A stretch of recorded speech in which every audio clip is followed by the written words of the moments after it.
Welcome to Just Relationships, the show that offers you concrete ways to make your relationships better.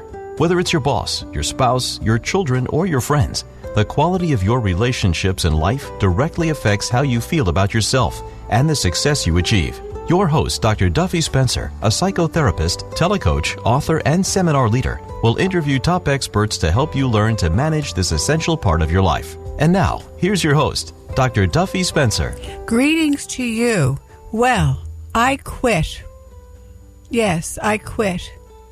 Can you imagine yourself saying that in any particular time or place or situation? I'm thinking of my clients who would love to quit their jobs, would love to quit their marriages, and look at that as a bad thing, and this is the only game in town, and if I quit, I got nothing. Plus, I have the terrible self-blame. So I am very pleased to introduce you to Dr. Stan Robertson, who is the author of Quit, the Last Principle of Success. Welcome, Dr. Stan. Well, thank you, Dr. Duffy. I am totally excited about sharing some time with you and also giving some people some tips on how to be an effective quitter. An effective quitter. You know, Dr. Stan, it sounds like an oxymoron. Yes, it does. In fact, most people who I speak with have that reaction. They feel that quitting is a bad thing and nobody wants to quit. And I think that one of the reasons why quitting gets such a bad rap is that as a society, we have deemed the concept of quitting as a negative. And I think that that's unfortunate. Yes, yes. You use a very interesting term. I never heard it this way. Goal disengagement. Yes, goal disengagement is a very interesting term. What I've done is, during my research, I've read every book that I could get my hands on the subject of quitting, and I've also studied all of the theories that I could come across. What I found in that research is that the word quit is never used in the studies, in the research. The word that they use instead is goal disengagement. And goal disengagement just refers to the idea that if you're going to release something from your life, and obviously you want to release something that's not working for you. So if you're going to release something from your life, you have to re-engage to something else. So the idea is to disengage from the goal that is not working and then re-engage to something that is going to be more purposeful and that's going to lead more in get you where you want to be in life. So quitting is not used, and that may be intentional. Yes, and I have not come across a lot of literature on quitting per se. There's an awful lot of literature, a lot of books out now on failing. And I guess the most catchy title is, which I do like very much, Fail Forward. Right. So how is quitting and failing, how are they different? So, failing is involuntary. Quitting is voluntary. See, so if you fail, that means that you attempted something and the thing didn't work out, but it was not of your own volition. On the other hand, quitting means that you were deliberate in that thing. You thought about it, you reached a conclusion, this is not working for me, I am going to give this up. So that would be the difference. I see. So quitting is not giving up. No. Quitting is not giving up. And again, quitting has a bad rap. You know, we've got all of these terms like winners never quit and quitters never win, that kind of thing. Yeah. Well, quitting doesn't mean that you take your ball and go home. Quitting, in the context of my book. Now, the subtitle of my book is The Last Principle of Success. So as far as I'm concerned, quitting is, in fact, a success principle.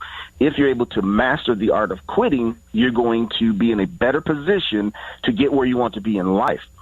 So the idea of quitting is not that you are giving up. The idea is that you are releasing the things that don't work so that you can make space in your life for the things that are going to work. I think it's a brilliant reframe, Dr. Stanley Robertson.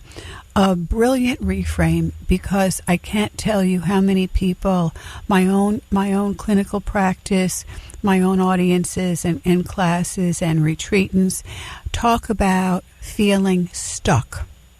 Right. You That's know, right. and this Yeah. is omnipresent. This is constant. So, Well, the idea of being stuck, that is a very big problem in our society, because people do feel stuck. One of the reasons why we feel stuck is, there's probably a couple of reasons. One of the reasons is we don't know what to do if you're in a job that you hate, you're in a relationship that is toxic. It is very difficult to understand, how do I release this and still have the success, have the joy, the happiness that I want in my life. So one of the reasons why we feel stuck is it's easier to stay in the mess that you're in than it is to let that go and face the unknown of something else that we just don't know what's going to happen after that first thing. wow. So I think that's one of the problems. Now, there's a couple of other problems with letting go of things as well. Yeah. So one of the other problems, there is a study that was done, and in this particular study, they determined that. So this study was done based using college students. They took two groups of college students. One group of students, they gave a chocolate bar. Now, everybody who participated in the study loved chocolate. The first group, they gave a chocolate bar. And then after they had given them the chocolate bar, they said to those people, we have a mug, like a coffee mug with the school logo. If you give me the chocolate bar, I will give you the mug. And no one would give up the chocolate bar. The second group, they had given the school mug. And they said to that group, if you give up the school mug, we will give you the chocolate bar. You know you love chocolate. No one would give up the mug. What they found out is that the people in the study were more concerned with ownership. They were more concerned that they had that thing in their possession. So the conclusion was that once you have the thing in your possession, it is very difficult to release it. It's very difficult to give it up. And we can see that in terms of our behavior. If you have a person in your life, if you have a job, we're very reluctant to give up the thing that we have for something that we don't have, regardless to how much you like the other thing. The idea is, once it's in your possession, you have it, you own it, it's yours, and we become very, very reluctant to release that thing. Oh, that is so interesting, Dr. Stan. Mm-hmm. So the idea, I will give you a chocolate bar, and if you give that up, I will give you a mug, versus I already gave you the mug, and now if you give it up, I will give you a chocolate bar. And right. So you're saying that the people who had the chocolate bar and I will give you a mug were able to say, tell me more exactly. So both groups. Yeah. Now, all of the people in the study love chocolate. Right. And what they thought might happen is that they kind of expected the people who they gave the chocolate bar, they expected those people were not going to give up the chocolate bar. Mm-hmm. But they thought that the people who they gave the mug would give up the mug for the chocolate because they love chocolate. Mm-hmm. But what they found is that it didn't matter if they had in their possession the chocolate or the mug. It did not matter what they had in their hand. What mattered was the fact that they had it in their possession. And once they had it in their possession, it didn't matter how much they liked the other thing. They were just reluctant to give up the thing that they had because they owned it. It was theirs. So no matter how you like something else, no matter what it is you want to do different, it's hard for us to give that up because we own it and it's ours. Even if it's a job I hate, it's my job. Even if it's a spouse that is abusive, it's my spouse. So we are very reluctant to give that up for something else that may, even if the thing is better, just because our brains are programmed to hold on to the thing that we have in our possession. Yes, absolutely. And I have used that expression to my clients any number of times. A bird in the hand is worth two in the bush, because that has been their thinking about it. And even if the bird in the hand is not really to their liking, the idea, as you say, of the unknown, and even if it's double, it's still not going to be worth as much as the bird I already have in my hand. And that must be, I don't know where that expression came from, Dr. Stan. I mean, obviously from our hunting days, hunting and gathering. But it's one of those, what do you call that? Well, it's a quote, but it's a proverb. It's one of those proverbs that is around since millennia. So you're really talking about something very basic. Now, what about the brain? Is there anything that there is about the brain that causes this? Actually, there is. There was another study that was done. This one is called the jigsaw puzzle study, or at least that's what I refer to it as, because there was a jigsaw puzzle used in the study. The actual study was done by a guy named Bloomer Zeigernick or something along those lines. But in any case, I just refer to it as the jigsaw puzzle because it's easy for me to remember. In the jigsaw puzzle study, they took two groups of people. The first group, they gave a jigsaw puzzle, and they said, work this puzzle until you complete it. They, in fact, did work the puzzle. They completed the puzzle. The second group, they gave the same puzzle. They said, work this puzzle until you complete it, except they interrupted the second group. They would not allow them to complete the puzzle. What they found out is that the first group that completed the puzzle went on about their day and never thought about it again. The second group, who could not complete the puzzle because they stopped them, that group kept thinking about the puzzle. They kept thinking, it's not fair, or I could have completed it, or I was almost done. Their brains continued to go back and think about the fact that they didn't finish.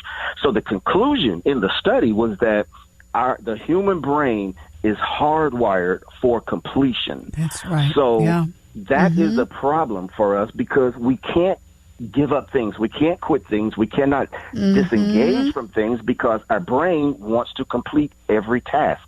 So we keep going back. We keep going back, and we keep going back. It's like a loop.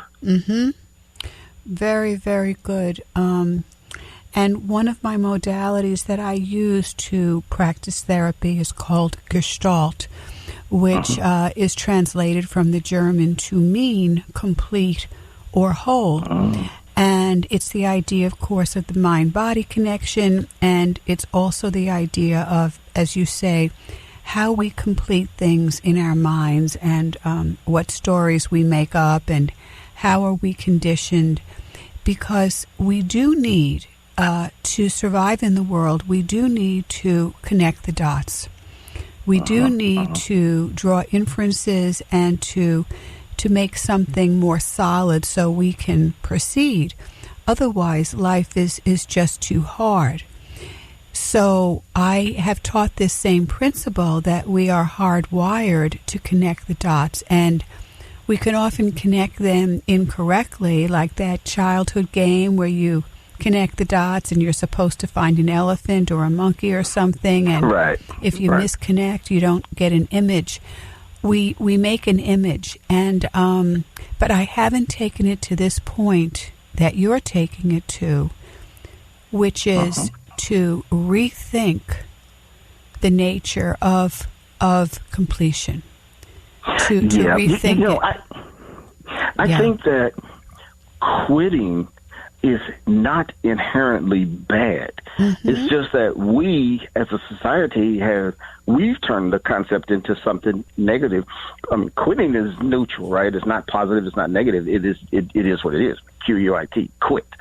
but we have given that word a bad meaning. So now what we've done as a group, as a society, is anyone who does quit something, we will, talk about that person or shame that person or embarrass that person. So in other words, you left your relationship. Now you feel embarrassed because someone is going to say you didn't give it enough time. You didn't try hard enough. You didn't have enough faith. It could have worked out, something along those lines. When in fact, it may have been time for you to give up that relationship. But since we are afraid of external things, in other words, we're afraid of people who are talking about us in a negative way. Now, we've all heard of the term fat shaming, where someone embarrasses a person because they're overweight. So I've coined this term quit shaming, where we embarrass a person because they have quit something. And that is just not a good thing to do. Very, very good. And we even call people quitters. Oh, you're a quitter. Yeah. Oh, I'm not a quitter. I don't quit. I don't quit. Wow. Yeah, that is true. And quitting, what you said is very true. The word itself has quit becomes synonymous with loser. So quitter means loser, which is just what you're saying, that if I call you a quitter, what I'm really saying is you're a loser. Right. And that's unfortunate. It is very, very unfortunate, because what you're saying, Dr. Stan, really brings a breath of fresh air to so many entrapments that people experience in life. And my goodness, what if I do quit? Well, I can't quit. And then people might say, well, I can't get a job that has equal pay, or, I already am of a certain age. I have to just stick through it. And a marriage, who would want me at this age? Or nobody else would want me. No one else would put up with me. It all comes from deficiency thinking rather than abundant thinking. That's right. That's right. And we know that there's nothing lacking in the universe. But you one word that you just mentioned that I thought was interesting, entrapment. I thought that was a very important word, because there is something that's actually referred to as the entrapment theory. And the entrapment theory, we saw this in the Vietnam War, just as an example. During the Vietnam War, the United States had gotten pulled into Vietnam and the war because we were trying to affect the collapse of communism around the world. So we thought that if we can bring down the North Vietnamese, which was a communist regime, then we can also create this domino effect and start to collapse the next communist state, and then the next one and the next one. So we got into the war, but very quickly we recognized that the war was going sour, and the president's advisors told him, Mr. President, we cannot win this war. This is going bad. The soldiers are being demoralized, and we're losing tens of thousands of lives. Well, the president at the time said, we cannot get out of the war, because if we get out of the war, the United States would be looked at as losers. And the lives that have been lost would have been lost in vain. And that's a very powerful example of the concept of the entrapment theory. That president felt trapped. He felt like he could not release that war, even though it was a no-win situation. And as a result, we lost tens of thousands of additional lives, and still were none the better for our losses. So he should have recognized right away, we should quit this war, get these troops home safely, and not risk additional lives, because, we don't want to be viewed as losers. It was totally ridiculous, and that was probably the worst disaster of any war in the history of the country. Yes. And I'm thinking of a phrase that I often say to my clients, and when I say this, it's not that I suggest to someone that they should do it, but I do offer people the possibility you can cut your losses. Yes, that's right. And that's a very important thing to do. Yes. So, cutting your losses is not just important in terms of relationships, but it's important in business. It's important in just about every area of your life. I teach business courses at college, and one of the concepts that we discuss is something that is referred to as the sunk cost fallacy, where you put money in and you are very reluctant to give up now because of all of the money that you've invested in the past.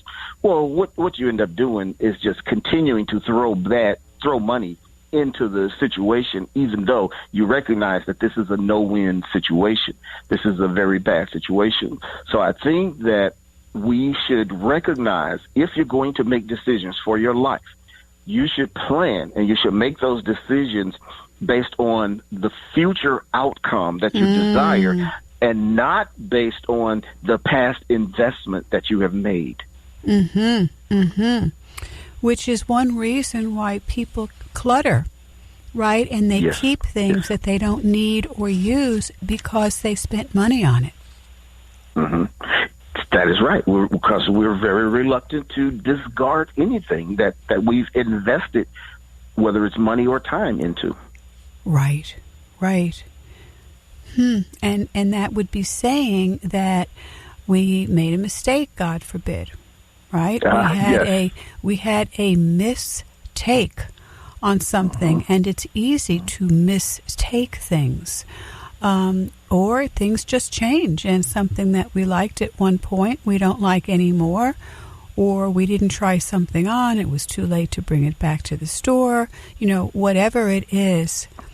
But that idea of discarding something that you put your precious time, energy, or money toward, when time and energy are irreplaceable.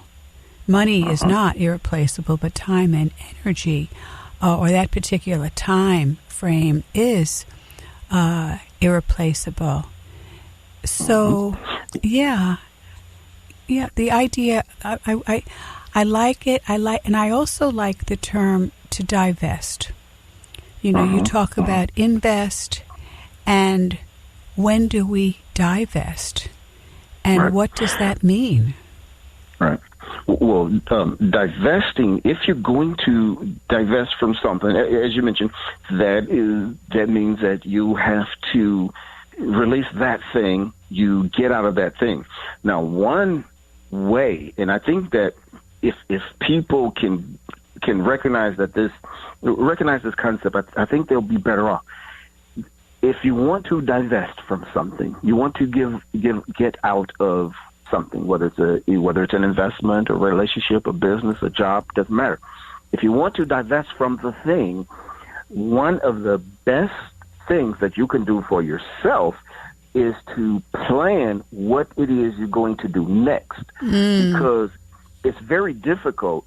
You mentioned jobs earlier, so it's very difficult to quit a job. But if you have something else lined up, you know that I can leave this job and I can go and do this other job, or if you're going to start a business, or if you're going to do some other type of venture, whatever it is much easier to divest from A if you have planned and you know what you're going to do with B. But if you don't have, then it becomes very difficult, because you have that fear of unknown that can paralyze you. Absolutely. So I believe that excellent stress managers do always have a plan B, and maybe plan C. Just if this is the only game in town, I'm in trouble. So I have a plan B. I have alternatives and I'm thinking about the book Plan B by I can't remember the vice president of Facebook, the one who wrote the book called Lean In. Now, of course, my audience members are just shouting out her name, Cheryl. Anyway, we know this is the author. And after her book Lean In, she wrote Plan B about how she reinvented her life after her husband died. So, yeah.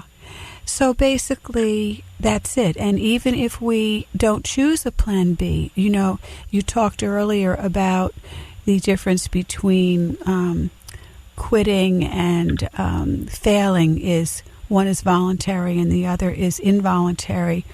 So if we have involuntary change, involuntary negative change, which is the worst kind of change ever, we still have to move into, right, a plan B. And it takes a little while to move from shock and reaction into proaction. Well, Dr. Duffy, I think what you said is true.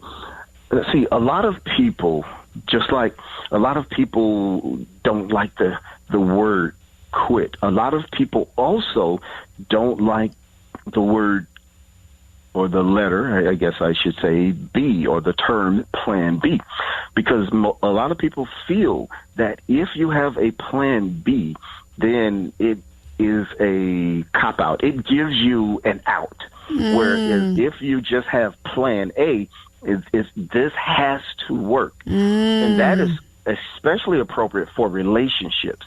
If you are in a relationship, I've been married for 32 years, and early in my marriage, Dr. Stan, Dr. Stan, may I interrupt you? Because I have very good news for everyone. This is the first part of a 2-part series with Dr. Stanley Robertson, the author of Quit, The Last Principle of Success. And how can we get your book, Dr. Stan? The book is located on Amazon or any other online bookseller. And, of course, you can always go to my website, which is thequitdoctor.com. Okay, thequitdoctor.com. Thequitdoctor.com. Quit, the last principle of success. And I want everyone to come back and listen for next week, because Dr. Stan is going to tell us about relationships and the relationship with his wife of 32 years. Thank you, Dr. Stanley Robertson. And if you want a list of calendar events, my retreats and classes at Nassau Community College, just go to drduffy.com, drduffy.com. So this is Dr. Duffy Spencer saying goodbye for now and wishing you great relationships.